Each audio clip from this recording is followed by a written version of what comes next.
Vous vous souvenez, dans les années 80, enfin peut-être pas pour tous d'entre vous, il y avait eu un plan informatique pour tous qui avait été lancé pour équiper les écoles d'ordinateurs.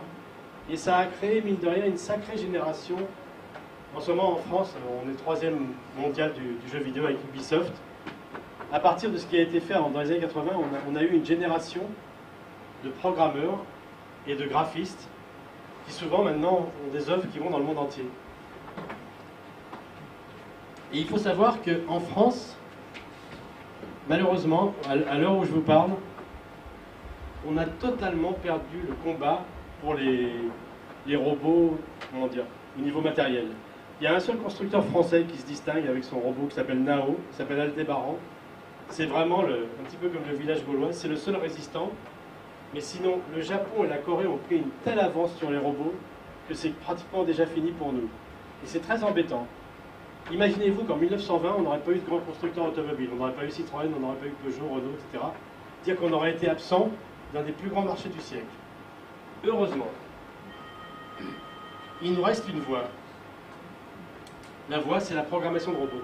Ce qu'il faut savoir, c'est que aujourd'hui, on a des robots, on a un robot en forme d'aspirateur, on a un robot tondeuse à gazon, on a beaucoup de robots spécialisés.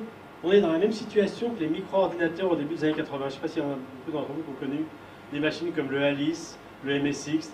Il y avait plein d'ordinateurs incompatibles entre eux. Et puis IBM est arrivé avec le PC. Ça a créé un marché du logiciel. Il y a eu Excel, Microsoft qui a pu se développer là-dessus, d'autres sociétés. Il y a eu le jeu vidéo qui a pu arriver.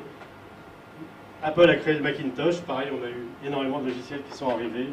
PowerPoint, enfin non, pas c'est le PC, mais PageMaker, etc. À partir du moment où il y a eu des standards, on a pu créer un marché du logiciel.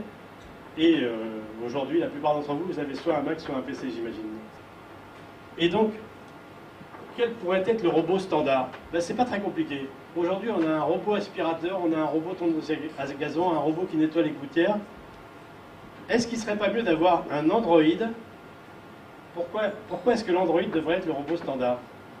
Parce que l'humanoïde peut utiliser tous les objets de l'homme.